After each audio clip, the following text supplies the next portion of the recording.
awali dengan membaca niat belajar, sehingga mudah-mudahan ilmu yang didapat nanti bisa membawa kedekatan dengan Allah Subhanahu wa taala, dan juga mudah-mudahan dimudahkan bagi kita untuk dapat mengamalkannya. Karena yang akan disampaikan nanti adalah ilmu yang perlu pengamalan. Ya, bermanfaat bagi kita, bagi keluarga kita, bagi kita dunia akhirat kita insyaallah. Baca bersama-sama dengan saya. Bismillahirrahmanirrahim. Nawaitu ta'allum wa ta'lim wan naf'a wal intifa' wal mudzakarah wat tadhkir wal ifadah wal istifadah wal hidza ala tamassuk bi kitabillah wa sunnati rasulillah sallallahu alaihi wa alihi wa sallam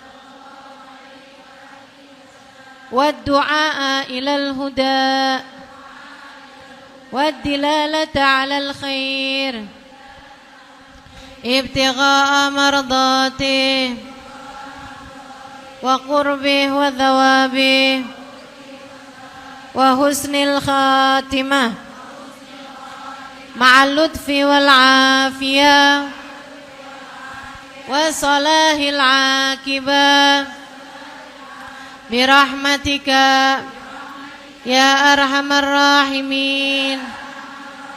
Ila hadratin Nabi Muhammad sallallahu alaihi wasallam wa alihi washabihi wa azwajihi wa dzurriyyati wa ahli baiti wa sallim wa jumil anbiya wal mursalin wal kauni ajmain wa nususan sayyidina al-muhajirin Ahmad bin Isa Fakil Muqaddam Muhammad bin Ali Ba'alawi Sayyidil Habib Abdullah bin Abu Bakar Al-Aidarus Fakhril Wujud Asy-Syaikh Bakar bin Salim wa usuli mufrim tumara sahib ratib Abdullah bin Al-Haddad Ahmad bin Zainal Habsyi wa Ahmad Al-Habsyi thumma ila arwah arbatil aimatil mujtahidin wa muqallidin fid din ulama amilin fuqaha wal muhaddisin wal qurra wal mufassirin wa sadatis sufiyatil muhaqqiqin ajmain anna Allah yaghfir lahum wa yarhamuhum wa ya'li darajatin fil jannah wa yanfa'una barakatihim wa asrarihim wa anwarihim wa ulumihim wa nafahatihim fid din wad dunya wal akhirah. Al-Fatihah.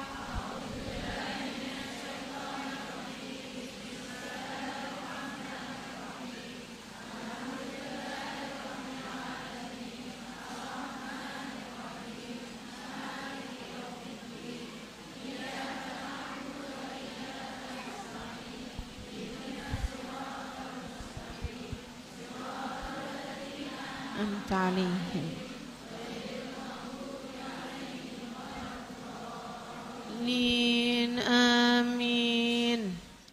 A'udzu billahi minasyaitonir rajim. Surat Al-Baqarah ayat 183, 184 dan 185. A'udzu billahi minasyaitonir rajim. Ya ayyuhalladzina amanu kutiba alaikumusiyam kama kutiba alal ladzina min qablikum la'allakum tattaqun. Ayyaman ma'dudat faman kana minkum maridan aw ala safarin fa'iddatum min ayyamin ukhra wa 'alal ladzina yutiqunahu fidyatun ta'amu miskin faman tatawwa'a khairan fahuwa khairul lah wa antasumu khairul lakum in kuntum ta'lamun. Syahrul Ramadan alladzi unzila fihi al-Qur'an hudan lin-nasi wa bayyinatin minal huda wal furqan faman syahida minkumus syahra falyasum wa man kana maridan aw ala safarin fa'iddatun min ayyamin ukhra yuridullahu bikumul yusra wa la yuridu bikumul usra walitukmilul iddata walitukabbirullaha ala ma hadakum wala'allakum tashkurun. Sadaqallahul azim wa balagha rasuluhun nabiyyul wafiyul karim wa nahnu ala dhalika minasyahidin wasyakirin walhamdulillahi rabbil. Kata Allah, ya ayyuhalladzina amanu, wahai sekalian orang-orang yang beriman. Bu, Ayat Quran tuh ada kadang-kadang perintah ya ayyuhan nas, kadang-kadang perintah ya ayyuhalladzina amanu. Apa bedanya?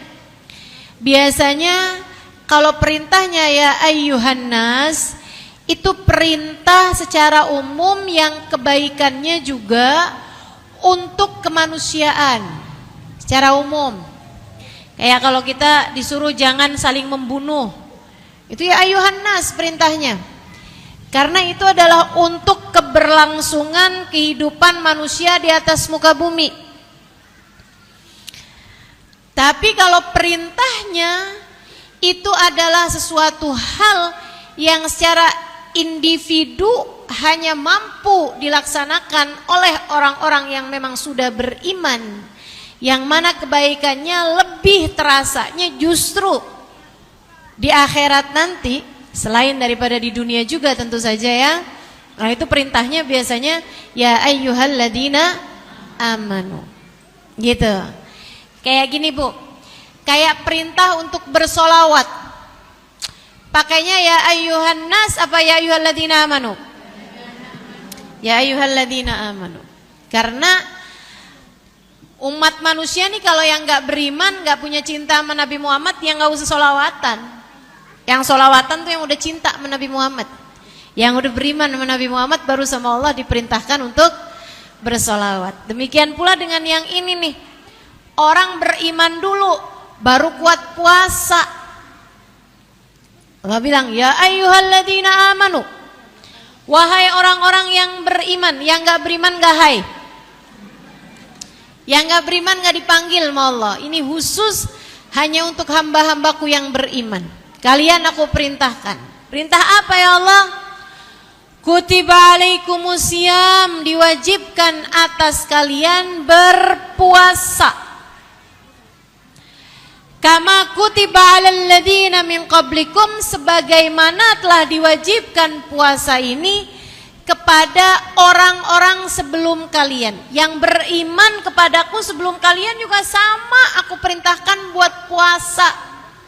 Kalian kalau puasa lapar aku tahu, tapi itu adalah perintah yang sama yang telah aku perintahkan kepada orang-orang sebelum kalian. Artinya kalau kamu pas puasa kelaparan, kamu bukan umat pertama yang kelaparan.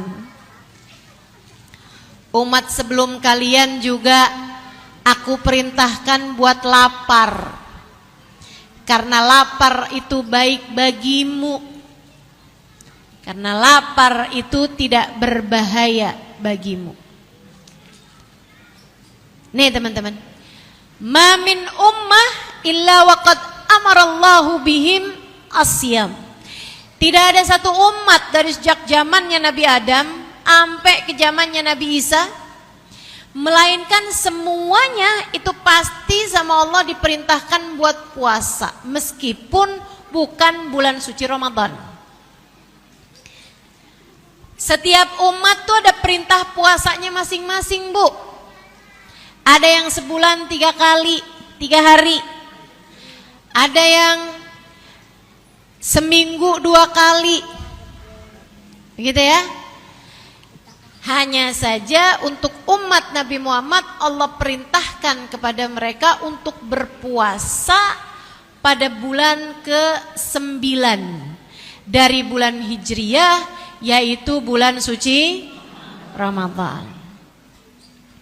Kewajibannya terjadi pada tahun kedua dari hijrah Nabi Muhammad. Jadi Nabi itu Bu di Mekah itu nggak diperintahkan buat puasa. Belum ada puasa Ramadan sewaktu Nabi Muhammad ada di Mekah. Apakah artinya Nabi Muhammad nggak pernah berpuasa? Puasa. Nabi dulu juga sebelum adanya perintah puasa Ramadan, Nabi udah puasa. Puasa apa? Sebulan 3 kali Nabi puasanya. Selain daripada itu, sebulan 3 hari Nabi Muhammad puasa. Selain daripada itu, Nabi puasa tanggal 10 Muharram. Itu Bu, 10 Muharram atau biasa disebut dengan nama hari Asyura, dulunya puasanya wajib sebelum datang kewajiban puasa Ramadan. Dulunya juga puasa hari Arafah itu wajib, tanggal 9 Dzulhijjah. Ya Bu ya. Ibu-ibu sekalian saya muliakan, nah ketika Nabi Muhammad diwajibkan puasa Ramadan, puasa yang dulu-dulunya wajib menjadi berhukum sunnah. Nabi hanya diwajibkan untuk puasa pada bulan suci Ramadan. Saudaraku sekalian saya muliakan, kenapa puasa itu, kenapa diwajibkan untuk semua hamba-hambanya Allah? Kalau kalian beriman padaku, kalian puasa. Kenapa begitu? Ibu-ibu, yang pertama, karena puasa itu adalah jenis ibadah tarkiyah. Jenis ibadah dengan meninggalkan sesuatu, bukan dengan mengerjakan sesuatu. Makanya puasa itu bukan bi tapi an. Gitu ya. Berpuasa itu bukan dengan ruku, sujud, bukan gitu. Tetapi puasa dari makan, dari minum, dari hubungan intim, dengan meninggalkan sesuatu. Kan begitu? Ibadah yang lain itu Bu, namanya ibadah fi'liyah. Ibadah dengan misalnya sholat, itu namanya ibadah fi'liyah. Ibadah dengan mengerjakan sesuatu. Ibu ya? Ibadah baca Quran dengan membaca Al-Quran, ya kan? Ibadah pergi haji, pergi umroh. Bu, orang kalau pergi haji, pergi umroh, kelihatan apa nggak kelihatan? Kelihatan berangkat pergi. Orang kalau sholat, kelihatan apa nggak kelihatan? Kelihatan. Nggak ada ceritanya gitu kan? Ibu lagi duduk sebelah-sebelahan nih, terus bilang sama sebelahnya, kamu kok saya ajakin ngomong dari tadi diem aja? Iya tadi saya lagi sholat. Lah, apaan sholatnya? Orang dari tadi diem aja di samping saya. Kan begitu ibu-ibu sekalian. Ibadah sholat, ibadah kelihatan, ibadah fi'liyah, ibadah dengan mengerjakan sesuatu. Ibadah sedekah, ada pekerjaannya apa nggak ada pekerjaannya? Ada pekerjaannya. Kamu keluarin duit, kamu masukin kotak infak misalnya, kamu kasihin kepada orang miskin misalnya, begitu kan? Ada pekerjaannya. Tapi ibadah puasa kelihatan apa enggak Bu? Enggak kelihatan. Ini diantara yang duduk di sini nih, kira-kira ada yang puasa apa enggak? Ada mungkin yang puasa. Kelihatan apa enggak Bu? Enggak. Maka ada tuh satu sekolahan, gurunya nyuruh di sebuah madrasah, gurunya nyuruh, besok nak kasih ke ibu foto kamu sedang mengerjakan ibadah. Kasih PR, kirimin atau bawain foto sedang mengerjakan ibadah. Maka anak-anak pun membawa foto. Ada yang foto lagi baca Quran, ada yang foto lagi sholat, ada yang foto lagi sedekah, ada yang foto lagi masukin uang ke kotak amal, ada yang foto lagi tiduran. Tanya sama gurunya, lah ini kamu ibadah apa nih nak? Ibadah puasa. Nah, kelihatan ibadah puasa tuh kan. Ibadah tarkiyah. Nah, ibadah tarkiyah karena ia jenis ibadah yang berbeda dari ibadah fi'liyah. Pada puasa ini ya tarkiyah, ninggalin sesuatu. Kedua-duanya itu Allah Subhanahu wa taala perintahkan. Jadi dari zaman dulu yang namanya ibadah itu emang dua. Ada ibadah fi'liyah, ada ibadah tarkiyah. Termasuk juga kepada umat Islam, Allah SWT perintahkan untuk ibadah puasa sebagaimana diperintahkan ibadah-ibadah yang lain. Yang kedua, kenapa kita diwajibkan puasa? Satu, karena jenisnya tarkiyah, memang semua umat dulu dikasih ibadah yang seperti ini. Kemudian yang kedua, ibu-ibu sekalian, ibadah puasa itu Bu, karena dia dengan meninggalkan sesuatu nggak kelihatan, lebih bisa diharapkan ikhlasnya daripada ibadah-ibadah yang lain. Bu ya, ibadah yang lain kan kelihatan nih. Ibadah puasa nggak kelihatan kecuali kalau kamu ngomong. Makanya kalau puasa jangan ngomong-ngomong. Puasa sunnah, ya, nggak usah ngomong-ngomong. Se-RT, se-RW tahu semua. Sekarang gak cuman se-RT se-RW nih kayaknya nih. Sedunia maya tahu semua. Sedunia nih tahu semua. Lah orang dia naruh di status Instagram, Instastory, apa ya? Di status WhatsApp. Indahnya buka puasa bersama My Hubby. Aduh. Ibadah puasa tuh Bu, ia menjadi sesuatu yang diperintahkan Allah dan bernilai di sisi Allah. Allah suka sama ibadah puasa. Allah suka. Katanya Allah dalam hadis qudsi, dengerin saya. Kullu amal ibni Adam lahu illa shaum, fa innahu li wa ana ajzi bih. Semua amal ibadah manusia buat mereka sendiri kecuali puasa. Yang puasa untukku, kata Allah, akulah sendiri yang akan memberikan balasannya. Bu, guru kami Al-Habib Umar bin Hafid mengatakan, Allah dihadapkan kepada amal-amal ibadah hamba-hambanya.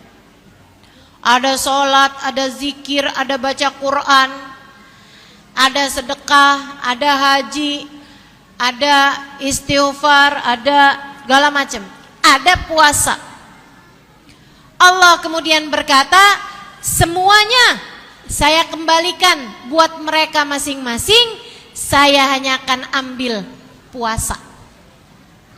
Jadi Bu, dari amal kita semua itu yang diambil sama Allah puasa. Kenapa puasa paling dicinta sama Allah? Kan begitu ya? Paling disuka sama Allah ibadah puasa itu karena paling berkemungkinan ikhlasnya. Orang nggak tahu loh kalau kamu masuk kamar terus makan. Kan begitu? Orang nggak tahu kalau kamu iseng-iseng nggak ada yang lihat nih. Terus buka tas, ada permen sisa kemarin, kamu makan. Ada pastel sisa pengajian, kamu makan misalnya gitu. Orang gak ada yang tahu Bu.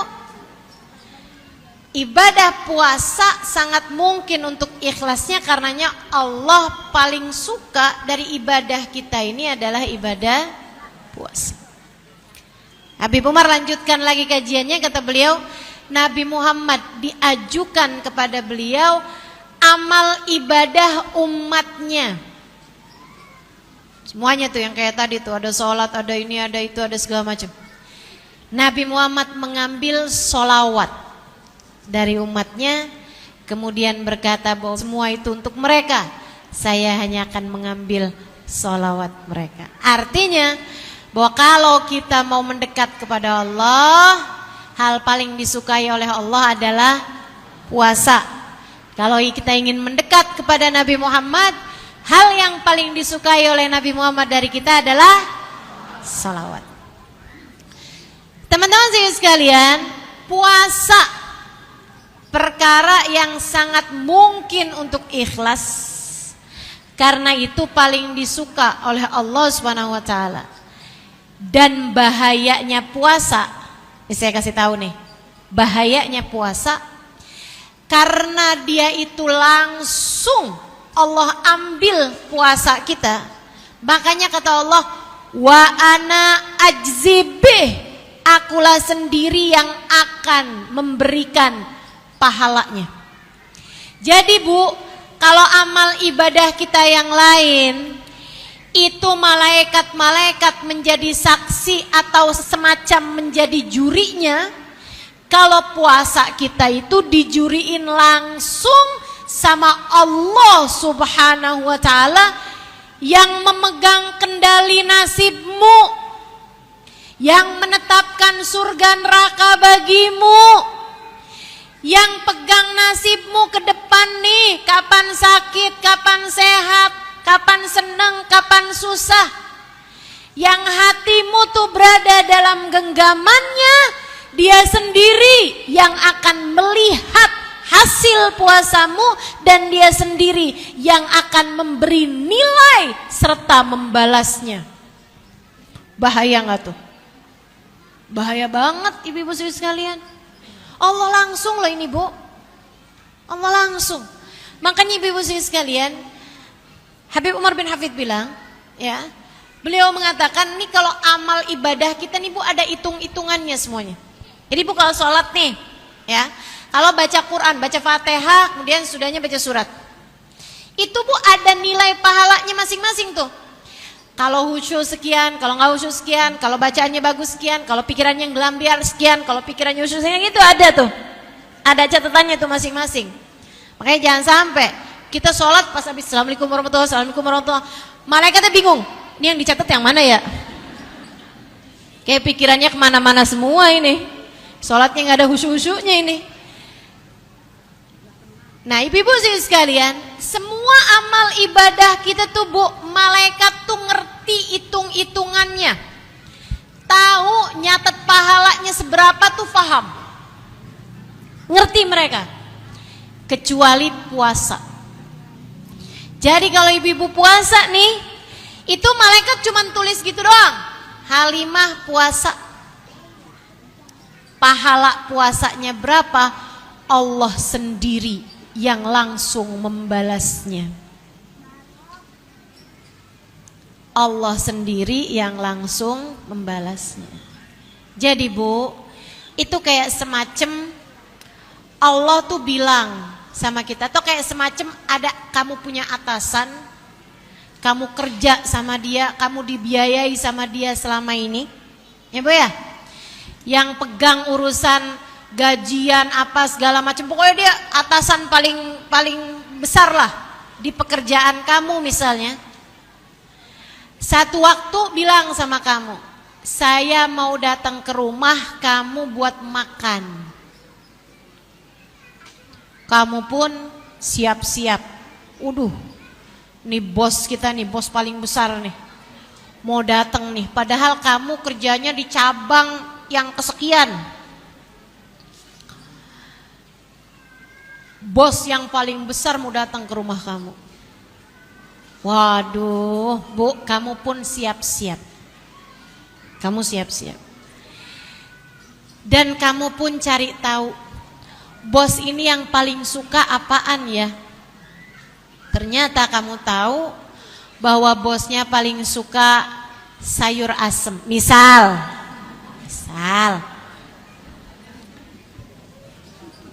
Ya Bu ya? Maka kamu pun berusaha untuk masak sayur asem yang paling enak. Kan begitu? Kamu masak yang lain-lain. Gak mungkin kan nyuguhin sayur asem doang. Kamu masak dong yang lain-lain semuanya. Selain nasinya, ininya, itunya, lauknya, itu apa segala macam, kerupuk aja segala macam tuh. Ada kerupuk, ada emping, ada rempeyek. Waduh, ada berapa banyak tuh. Sambal aja ada berapa banyak. Sambal mata, sambal terasi, sambal mangga. Waduh, macam-macam deh tuh. Kamu taruhin tuh kuah-kuahan, segala macam kuah-kuahan. Bos Bu, yang mau datang bukan main-main. Ini nih kalau bosnya berhasil, kamu taklukkan, hatinya senang. Bisa jadi kamu dapat promosi. Bisa jadi kamu naik jabatan. Bisa jadi kamu dapat hadiah, kamu dapat bonus, kamu gak tahu dapat apa. Kalau berhasil, disenangkan. Akan tetapi kalau bosnya kecewa, hati-hati. Kan begitu? Ibu-ibu sekalian yang saya muliakan, tapi karena kamu udah dapat bocoran nih, kalau bosnya itu paling suka sayur asem, kamu pasti akan masak yang paling enak adalah sayur asem mestinya, ya kan? Ternyata pas bosnya datang dilihat sayur asemnya ada cicaknya. Wah, udah dah, kelar. Kebayang gak kira-kira seperti apa bos ini kepada dirimu. Masalah nih kamu nih. Karena meskipun yang lain-lain enak, yang paling disukai adalah yang itu. Kamu mestinya konsentrasi sama menyuguhkan yang terbaik, yang terenak, yang terbersih, yang terbaik yang bisa kamu lakukan. Nah Allah Bu bilang, amal perbuatan kalian buat kalian sendiri. Aku mau dari kalian puasa kalian, maka yang bagus puasanya. Ini Ramadan, yang bagus puasanya. Puasanya yang bagus tuh gimana Ustazah?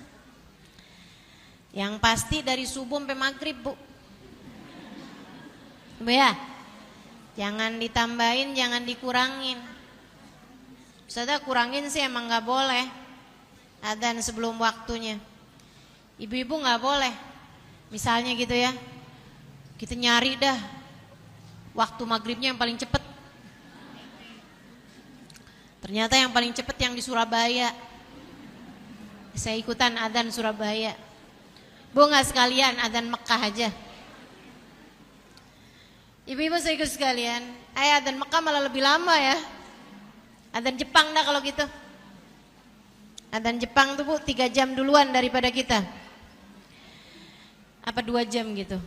Jadi teman-teman saya sekalian, puasanya sesuai dengan waktunya. Dari subuh ke maghrib. Meskipun kalau subuh tuh Bu, sisain sekitar 10 menit dari adzan subuh, sebaiknya ibu jangan makan, jangan minum apa-apa. Namanya waktu imsak. Belakangan ada orang-orang nih. Saya tuh kadang-kadang kalau yang kayak gitu-gitu tuh, kayak bawa-bawa hal baru gitu. Saya suka mikir, nih orang-orang nih yang bawa-bawa hal baru nih. Ini apa dia kirain ulama-ulama yang dulu nggak baca apa? Hadis yang dia baca, ayat yang dia baca. Ada lagi nih Bu yang aneh-aneh Bu. Dia bilang gini, gak usah pakai imsak, imsak itu bid'ah. Pernah dengar?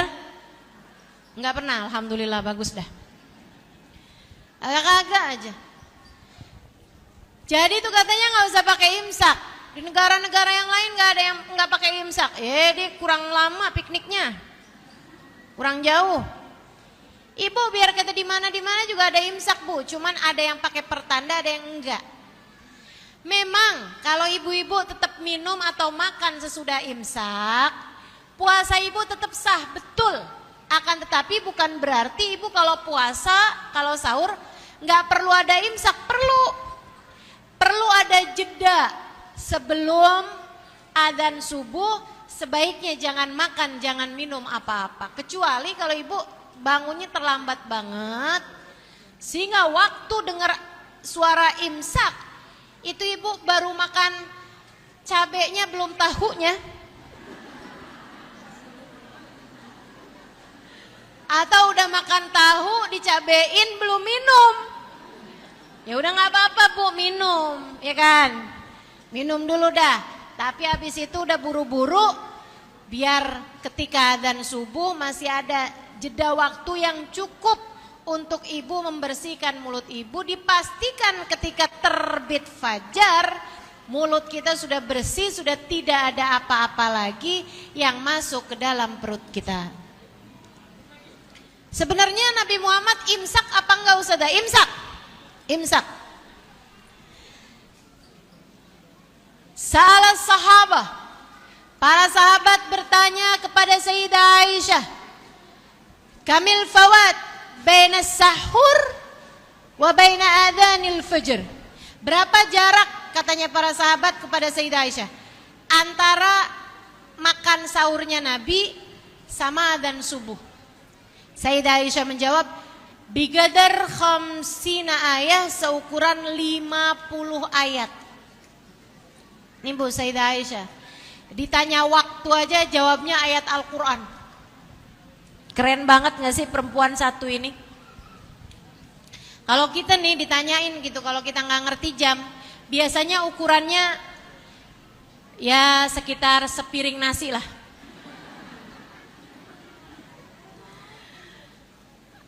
Atau ya seukuran bikin telur ceplok lah. Kan begitu ya ukurannya. Nah, Sayyidah Aisyah ditanya mengenai jarak antara sahurnya Nabi Muhammad sama adzan subuh, beliau menjawab seukuran 50 ayat. Nah, itu 50 ayat udah dihitung sama para ulama antara 10 sampai 15 menit.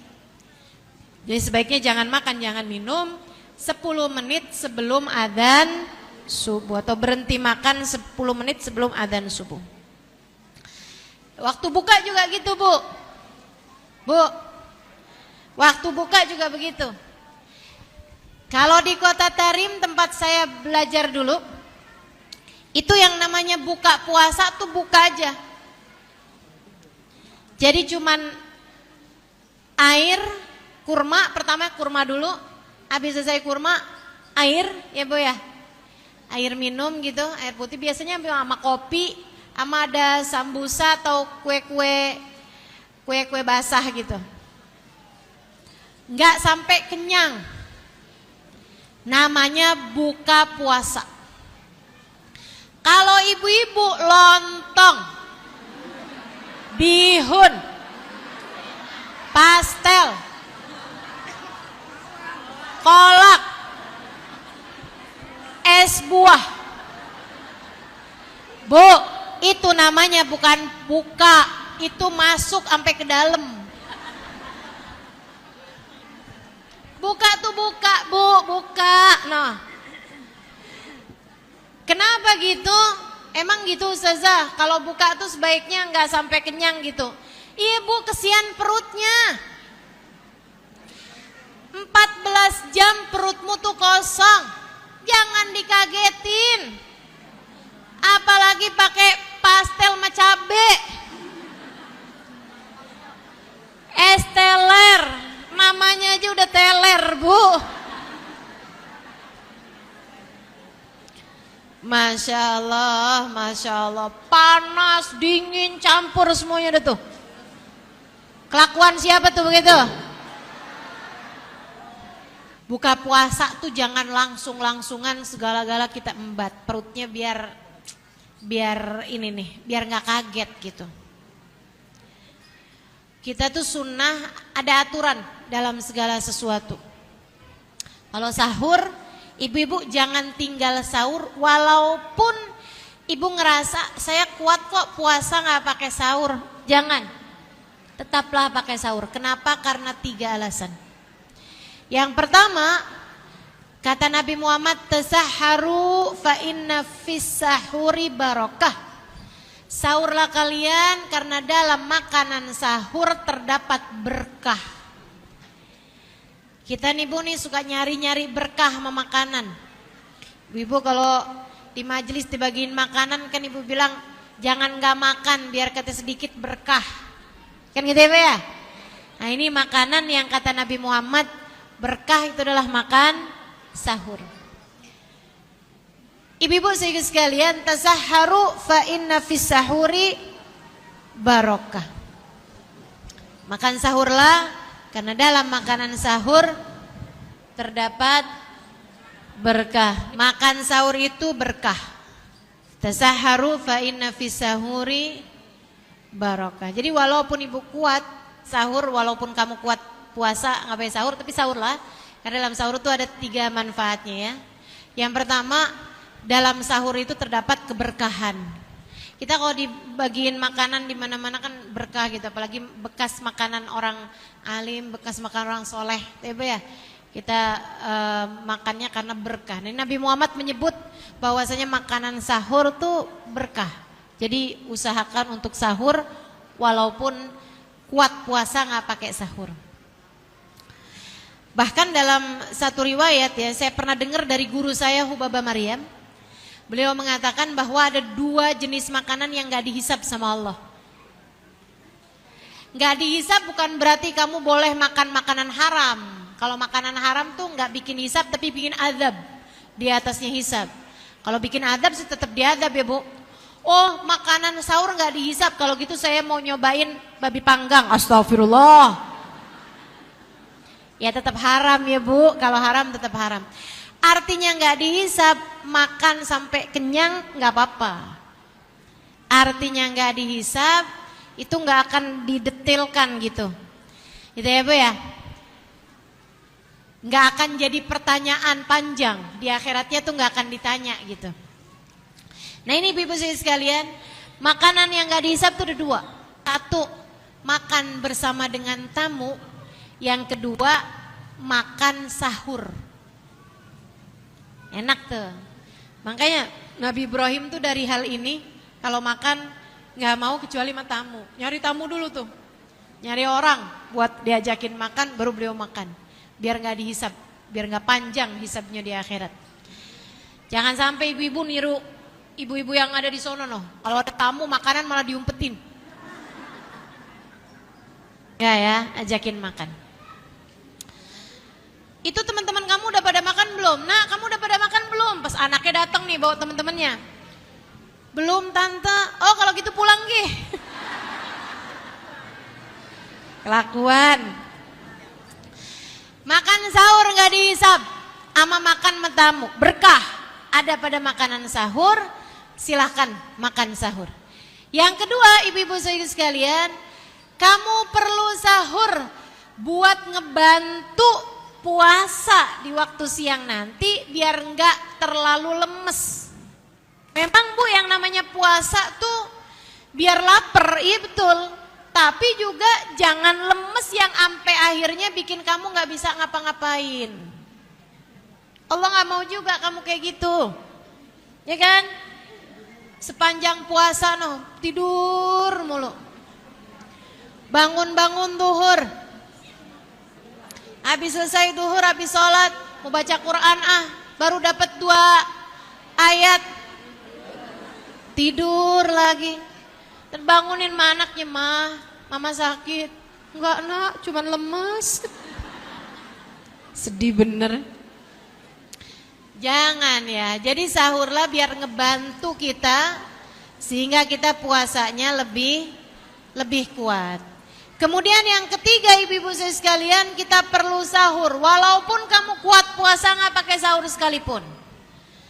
Biar kenapa? Biar puasa kita berbeda sama puasanya orang Yahudi. Karena orang Yahudi juga puasa meskipun bukan Ramadan. Akan tetapi orang Yahudi kalau puasa nggak pakai sahur. Jadi kita diperintah menabi biar beda puasa kita sama puasanya orang Yahudi, kita sahur. Meskipun bukan berarti makan lengkap ya bukan. Kata Nabi Muhammad, tasahharu walau bimadaqqat laban. Sahurlah kalian walaupun dengan seteguk susu atau dengan beberapa biji kurma, tapi jangan bijinya doang. Bijinya jangan dimakan ya, beberapa buah kurma. Ibu-ibu sekalian, nah kalau buat buka ini juga ada aturannya Bu. Karena memang Bu kalau kita ikut aturan nih, puasa kita tuh nggak akan bikin sakit. Malah justru sebaliknya, orang-orang yang sakit tuh Bu banyak justru pada bisa sehat dengan puasa. Saya pernah dengar ada orang, saya pernah tahu ada masih kerabat saya, itu dia ibu-ibu sekalian sakit gula darah, sakit diabetes ya Bu ya. Jadi punya pabrik gula di badannya. Dia tuh puasa mulu. Saya tanya sama beliau kan, saya bilang, kok puasa sih Kak gitu kan. Dia bilang, iya Ustazah, kalau puasa nih enak kan saya Ustazah. Kalau puasa tuh gula darah saya stabil. Subhanallah. Emang benar kata Nabi Muhammad, sumu tasihu, berpuasalah kalian maka kalian menjadi sehat. Ibu-ibu sekalian, puasa tuh gak akan bikin sakit. Kecuali kalau buka puasa atau sahurnya nggak ikutan aturan. Sahur makan sambal secobek. Jangan salahin siapa-siapa. Ibu-ibu sekalian saya muliakan, termasuk buka puasa. Bu, kita tuh ya kalau lagi buka puasa tuh ya, itu perut lagi habis tidur. Pencernaan kita tuh Bu, lagi habis istirahat 14 jam. Pabrik kita nih di dalam nih Bu ya. Itu tuh pabrik pengolahan makanan di dalam tubuh kita tuh habis diliburin 14 jam. Kebayang gak ibu-ibu? Nah, kalau awal-awal dihidupin itu ada yang namanya pemanasan. Mobil aja Bu kalau mau dipakai panasin dulu. Sepeda motor aja kalau mau dipakai dipanasin dulu. Demikian pula dengan perutmu, pencernaanmu. Jangan langsung digas gitu. Nanti akhirnya rusak ya Bu ya. Olinya soak. Kan begitu tuh. Demikian pula dengan kita punya perut. Sayangi tubuhmu, sayangi dirimu. Dengan cara kalau buka puasa ikut aturan. Gimana aturan? Berbukalah dengan yang manis. Maksudnya yang manis tuh gimana? Berbukalah dengan kurma. Jangan jadi baper. Ustazah doain ya, biar saya sebelum Ramadan nih udah nikah. Kenapa gitu? Kata Ustazah kan berbukalah dengan yang manis. Kok baper deh tuh. Saudaraku sekalian yang saya muliakan, berbuka dengan kurma. Kenapa? Nih saya kasih tahu nih. Ibu-ibu sekalian, orang makan kurma mana yang gak pakai dikunyah? Orang makan kurma tuh Bu pasti pakai dikunyah. Itu ya Bu ya, pemanasan paling bagus yang ada untuk paling cocok untuk perut kita itu adalah kurma. Ibu-ibu sekalian yang saya muliakan, jadi gak bisa tuh ada omongan kayak begini. Itu ya, berbukalah dengan kurma itu karena Nabi Muhammad tuh di Arab. Gak ada kolak. Kalau misalnya Nabi Muhammad nih tinggalnya di Rawabelong, kayaknya Nabi Muhammad bakal bilang berbukalah dengan biji salak. Enggak. Ibu-ibu sekalian, Nabi ngomong seperti itu karena memang Bu, buah kurma itu buah yang paling pas untuk pencernaanmu di saat berbuka puasa. Ini kan habis istirahat nih, ya Bu, 14 jam. Kalau kamu langsung minumin es teh manis, apalagi sirup yang pemanisnya pakai pemanis buatan, apalagi kamu langsung habisnya makan es kayak begitu, kamu langsung pedes-pedes, panas-panas, iya loh, semuanya kamu makan, ya Bu ya, itu sama aja kayak kamu ngebangunin orang tapi langsung dikagetin, cepetan bangun, kaget setengah mati Bu. Itu ibu-ibu sekalian kayak ibarat mobil, ibarat motor, habisnya berhenti lama, tiba-tiba langsung kamu gas gitu. Jadi mestinya kayak gimana? Bangunin tuh yang pelan-pelan. Caranya begitu dengaran adzan, Ibu, gak usah nunggu adzan selesai. Gak usah. Bismillahirrahmanirrahim, ambil kurma. Air dulu gak usah, jangan air dulu. Kurma dulu. Ustazah gak betah deh Ustazah. Urusan ibadah nih bukan betah gak betah. Urusan ibadah bukan enak gak enak. Urusan ibadah bukan nyaman gak nyaman, tapi melakukan sesuatu sesuai dengan aturan Allah. Ambil kurma, bismillahirrahmanirrahim, Ibu makan. Ustazah Allahumma lakasumtu nyentar. Ini salah-salah nih. Begitu dengar adzan, Allahu Akbar, Allahu Akbar. Allahumma lakasumtu wa bika amantu wa rizqi aftartu birahmatika ya arhamar rahimin. Kemudian Ibu makan. Salah nih aturannya. Karena nggak pas sama artinya. Ya Allah, saya sudah selesai berpuasa. Nah belum makan, belum selesai dong puasanya. Wa bika amantu, kepadamu aku beriman. Wa ala rizqika aftartu, dengan rizkimu aku sudah berbuka. Kan belum buka, baru dipegang kurmanya. Ayo jadi makan dulu Bu. Habis selesai buka baru baca doanya. Ibu ya. Ibu makan kurma. Kan tuh dikunyah kurma. Itu Bu kayak lagi ngebangunin. Ayo mulut bangun. Bangun. Kerja lagi ya sekarang. Oh gitu, oke deh. Gitu. Pelan-pelan kunyah. Gitu ya. Udah nih dapat 1. Sekarang minum Ustazah? Belum. Ambil lagi 2. Habis yang kedua ambil lagi 3. Pelan-pelan. Makannya pelan-pelan. Nah habis selesai 3 baru ambil air. Minum baru doa. Allahumma laka sumtu bika amantu. Wa ala rizkika aftartu. Birahmatika ya arhamar rahimin. Zahabat dhama. Telah hilang rasa haus. Wabtallatil uruk. Telah basah kerongkongan. Wa thabatal ajru insyaallahu ta'ala. Semoga pahalanya telah ditetapkan Allah.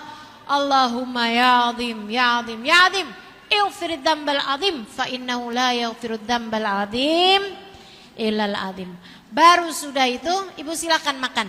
Yang lain-lain seperti yang tadi saya sampaikan Bu.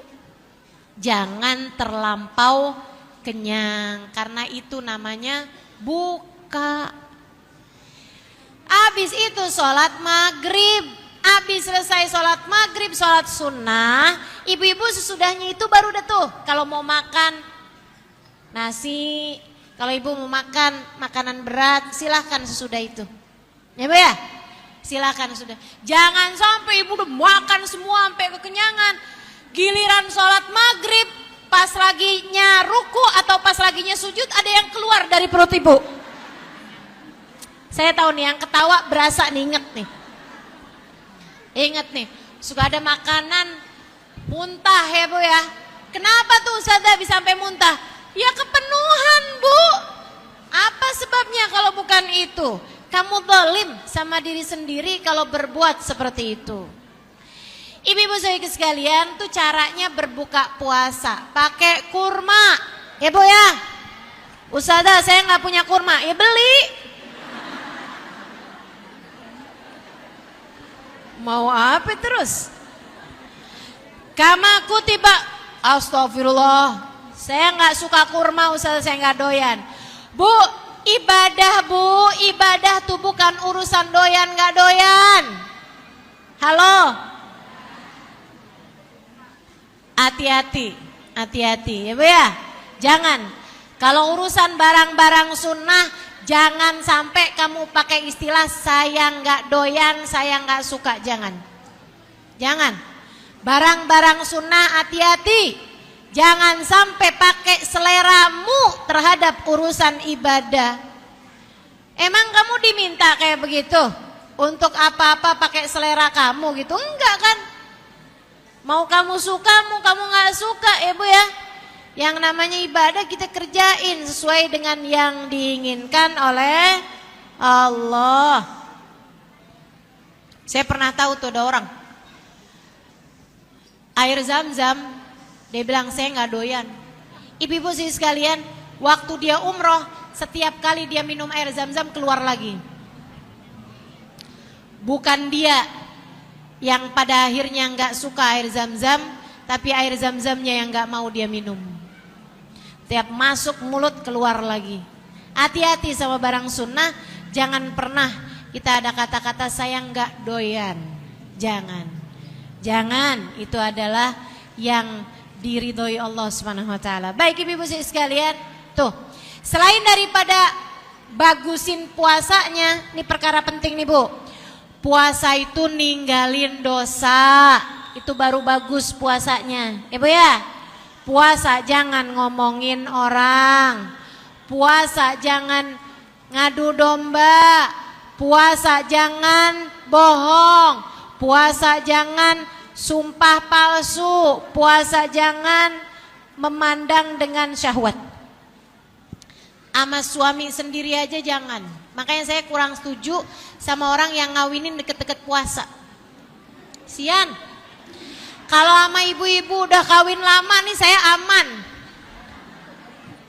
Ya, tegangannya udah gak tinggi lagi Bu. Tapi kalau pengantin baru, istrinya keluar dari kamar mandi di dalam kamar pakai handuk doang. Aduh bahaya tuh. Kalau ibu-ibu udah pengantin lama, nggak bahaya lagi udah dah. Nggak bahaya lagi. Jadi ibu-ibu sekalian, memandang dengan syahwat kepada pasangan aja bisa batalin pahalanya puasa. Apalagi memandang dengan syahwat kepada yang tidak halal baginya. Bahaya. Ibu sekalian, kata Nabi Muhammad, khamsun yuftirna shaim, 5 perkara bikin batal habis pahala puasa. Ghibah, ngomongin orang. 2, namimah, mengadu domba, mindahin omongan dari orang ke orang lain. Yang ketiga, al-kadhib, bohong. Yang keempat, al-yaminul fajiro, sumpah palsu demi Allah padahal dia langgar. Kemudian yang nomor 5, an-nadhar bisyahwah, melihat dengan syahwat. Kata para ulama, liatin 5 perkara bikin batal pahala puasa aja, 4 sumbernya dari mulut, yang 1 baru sumbernya dari mata. Betapa pentingnya kita di saat bulan puasa menjaga lisan-lisan kita. Puasa jangan ngomongin orang, Ibu. Puasa jangan ngata-ngatain orang. Puasa jangan marahin orang. Puasa jangan marahin suami. Ustazah kan tadi katanya jangan marahin orang. Kalau suami sendiri boleh Ustazah, emang suami kamu bukan orang? Ustazah kalau anak kita sendiri kita marahin bulan puasa boleh Ustazah? Oh anak kamu anak jin. Anak orang juga ya Bu. Maka puasa jangan, jagain lisanmu, jangan sampai nyakitin orang. Kata Nabi Muhammad alaihissalam, innamas shaum junnah, fa idza kana yawma shaumi ahadikum fala yarfud wala yusuk wala yajhal, fa in syatamahu ahad aw qatalahu falyaqul inni shaim. Sesungguhnya puasa itu benteng. Kalau kamu lagi puasa kayak ada dalam benteng, kamu harus pinter jaga diri. Jangan ngomongin, jangan berkata kasar, jangan berkata kotor, jangan ngata-ngatain orang atau nipu orang, bodoh-bodohin orang gitu. Bilang dalam diri kamu, saya lagi puasa, dan kalau lagi bulan suci Ramadan silahkan sampaikan juga, udahlah kita kan lagi puasa. Dah ya, saya nggak mau lanjutin, kita kan lagi puasa. Jangan gini juga, oke ya, ntar abis taraweh. Oh, udah lagi puasa. Nggak gitu ya. Diajakin ngomongin orang bilangnya gitu. Diajakin gosip. Lo tahu nggak kabar? Kamu ngajakin saya ngomongin orang ya, gosip ya. Tar ya. Pulang taraweh. Sama-sama haramnya Ibu ya. Karena sesuatu itu kalau diberi pahala berlipat ganda, itu juga kalau ngerjain dosa, dosanya juga berlipat ganda. Hati, bulan suci Ramadan, bulan mulia.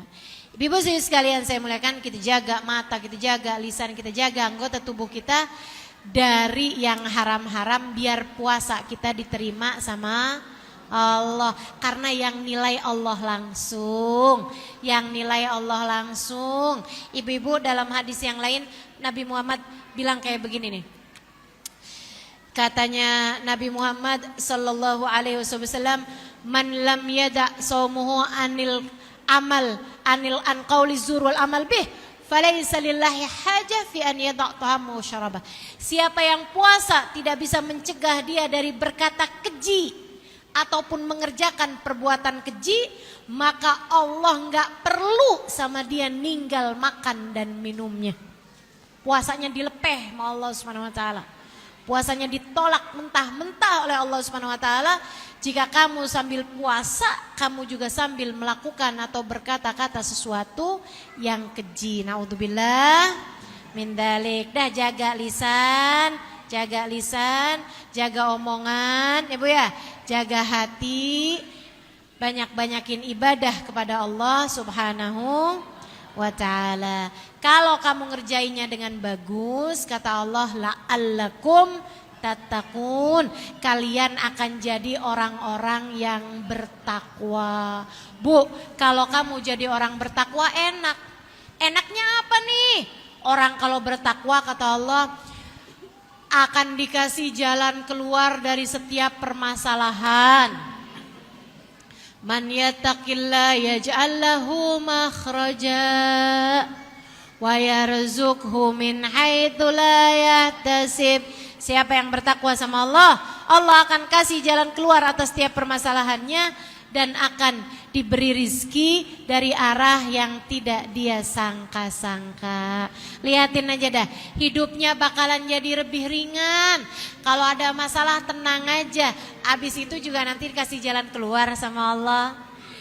Urusan rezeki gak kalut-kalut lagi. Ibu-ibu kalau puasa ibu benar bakalan berasa banget dah. Iya dulu tuh ya ampun suka khawatir urusan rezeki. Sekarang mah hati lebih tenang, alhamdulillah. Iman kayak udah lebih kuat, alhamdulillah. Ya gimana gak tenang, kalau lagi susah-susah Allah pasti kasih aja rezeki dari arah yang gak disangka-sangka. Kenapa bisa kayak begitu? Karena puasa kamu sudah diterima sama Allah. Allah jadikan kamu hamba-hamba yang bertakwa. Alhamdulillah. Mudah-mudahan Allah Subhanahu wa taala karuniakan kepada kita hakikat takwa yang menjadi hasil dari puasa insyaallah. Mudah-mudahan Allah Subhanahu wa taala jadikan kita dapat melaksanakan ibadah-ibadah pada bulan suci Ramadan. Tarawihnya jangan ditinggal, usahakan sholat selalu dengan berjamaah insyaallah, dan juga perbanyak membaca Al-Qur'an selama bulan suci Ramadan insyaallah. Terima kasih, billahi taufik wal hidayah. Kita akhiri majelis kita dengan kita membaca suratul Fatihah. Kita minta kepada Allah semoga ilmu yang kita dapat pada hari ini dapat diamalkan, mudah diamalkan. Allah karuniakan kemudahan mengamalkannya. Ala hadiniya bikunniya salihah ila hadratin Nabi. Al-Fatihah.